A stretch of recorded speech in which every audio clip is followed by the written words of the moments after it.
9장 자유의지에 대하여 해설입니다. 질문 1.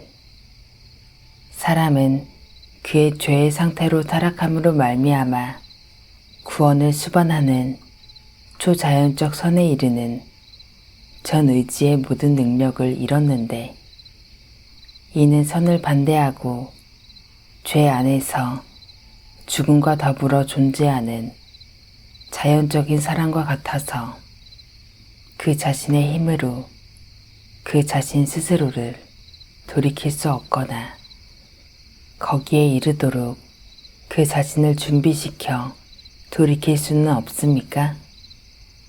대답: 그렇습니다.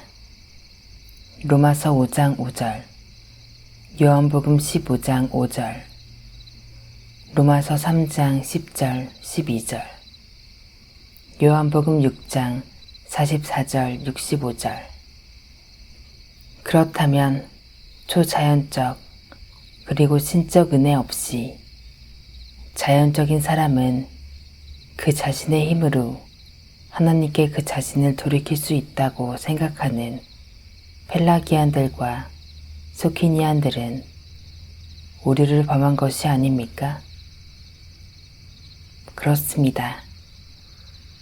마찬가지로 타락한 사람 그리고 원죄를 지닌 오염된 사람은 그 자신의 힘으로 그가 협력하여 하나님의 은혜로 말미암아 그 자신을 준비시켜 하나님께 그 자신을 돌이킬 수 있다고 주장하는 세미펠라기안들, 교황주의자들, 아르미니안들, 루터주의자들은 오류를 범한 것이 아닙니까? 그렇습니다. 어떤 이유들로 그들이 논박됩니까? 첫 번째 이유는 자연적인 인간은 하나님의 영의 것들을 받아들이지 못하기 때문입니다. 이는 그들이 하나님께 어리석은 자들이기 때문이며 그는 그것들을 알 수 없기 때문입니다. 왜냐하면 그들은 영적으로 분별하지 못하기 때문입니다. 두 번째 이유는 자연적인 인간이 행하는 모든 것은 죄이며 어떤 지혜로 하나님을 기쁘시게 할 수 없기 때문입니다. 왜냐하면 그의 사역들은 마치 율법이 요구한 것처럼 믿음에 의한 것이 아니요 하나님께 영광을 돌린 것도 아니기 때문입니다. 세 번째 이유는 사람이 그 자신 스스로 선을 지니지 못하기 때문입니다. 거기로부터 그는 가장 악명 높은 다툼을 일으킬 수 있고 그가 받아들이지 못하는 어떤 선한 것도 있을 수 없기 때문입니다. 네 번째 이유는 회심, 은혜와 구원은 자발적으로 그에게 있는 것이 아니라 완고하게 될 그에게 긍휼을 보이시는 하나님으로부터 이기 때문입니다. 다섯 번째 이유는 자연적 인간의 회심은 죽은 한 사람을 소생시키는 것이기 때문입니다. 그것은 중생 혹은 다시 태어나는 것입니다.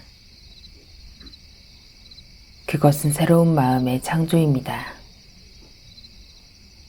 그것은 돌의 마음을 던져버리고 부드러운 마음을 주는 것입니다. 그러므로 하나님께서 죄의 은혜로부터 그 자신의 고유한 권능으로 우리를 일으키신 것입니다. 여섯 번째 이유는 하나님께서는 그들이 행했던 의의 행위들로 말미암은 것이 아니라 예수 그리스도 안에서 우리에게 주어진 그 자신의 목적과 은혜에 따라서 사람들을 변화시키고 부르시기 때문입니다. 질문 2. 중생된 사람은 그의 회심 후 완전하고 유일하게 선만을 행하는 의지입니까? 대답: 아닙니다. 갈라디아서 5장 17절, 로마서 7장 15절, 18절, 21절, 23절.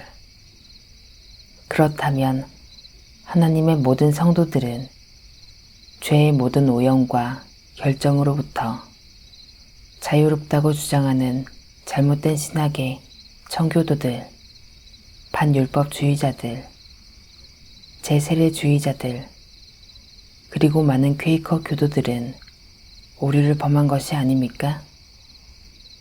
그렇습니다. 마찬가지로 앞으로 더욱 전진하도록 몇몇의 그리스도인들은 어떤 오염과 결점, 그리고 죄의 행위가 없어지게 되는 범위에 이른다고 오히려 누군가 그 범위에 있어 실제로 승리를 한다고 주장하는 천주교 그리고 수키니안들은 오류를 범한 것이 아닙니까? 어떤 이유들로 그들이 논박됩니까? 첫 번째 이유는 많은 것들 안에서 우리는 모든 것을 죄를 범하고 위반하기 때문입니다. 두 번째 이유는 그리스도께서 우리에게 죄들의 용서를 매일 구하라고 명령하시기 때문입니다. 세 번째 이유는 죄를 행하지 않고 땅에서 의를 행하는 사람이 하나도 없기 때문입니다. 네 번째 이유는 육체와 영 사이에 계속되는 전쟁이 있기 때문입니다. 따라서 그것들, 즉 중생한 자는 자발적으로 행해질 수 있는 그런 행위를 할 수 없기 때문입니다. 다섯 번째 이유는 중생한 자는 첫 계명을 수행할 수 없기 때문입니다. 즉, 그들의 모든 마음과 영혼을 가지고 하나님을 사랑하는 것을 행할 수 없기 때문입니다. 왜냐하면 우리는 부분적으로 밖에 여기서 말하는 것을 알지 못하기 때문입니다. 그러므로 우리는 부분적으로 밖에는 사랑하지 못합니다. 또한 성도들은 강한 욕망에 이런 모든 과도한 움직임들에서 자유롭지도 못하기 때문입니다. 마치 갈라디아서 5장 17절로부터 그리고 바울의 경험과 다른 모든 성도들로부터 증거된 것처럼 십계명에 금지된 것들에서 자유롭지 못하기 때문입니다. 여섯 번째 이유는 만약 우리가 죄를 가지고 있지 않다고 말한다면 우리는 스스로를 기만하는 것이고 진리가 우리 안에 없는 것이기 때문입니다.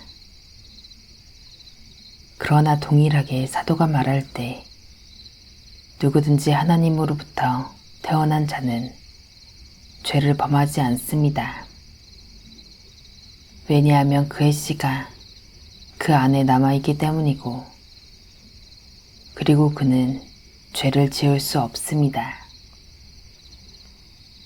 이는 그가 하나님으로부터 태어났기 때문입니다.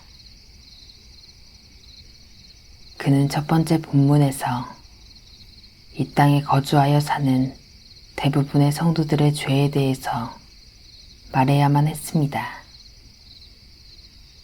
그러므로 그는 죄를 가지고 있다는 것을 의미함으로써 그것을 나타냈습니다. 두 번째 본문에서 그는 내재해 있을 뿐만 아니라 역시 우리 안에 군림하는 죄에 대해 말하려고 합니다. 의지의 충만과 마음으로부터의 일치를 지니고 죄가 성사되고 퍼지는 것을 말합니다. 그리고 마치 사람들이 즐거움을 받아들이도록 어떤 사역 가운데 행하는 것처럼 말씀에 따라 표현된 것이 있는데, 죄가 역사한다는 것, 그리고 죄의 거래가 이루어진다는 것입니다. 7번째 이유는 우리는 가장 뛰어난 성도들의 슬픈 타락들로부터 그것을 보기 때문입니다. 마치 노아, 롯, 아브라함, 야곱, 다윗, 솔로몬, 아사, 여호사밧, 그리고 그리스도의 제자들을 보면서 그런 넘어짐을 보기 때문입니다.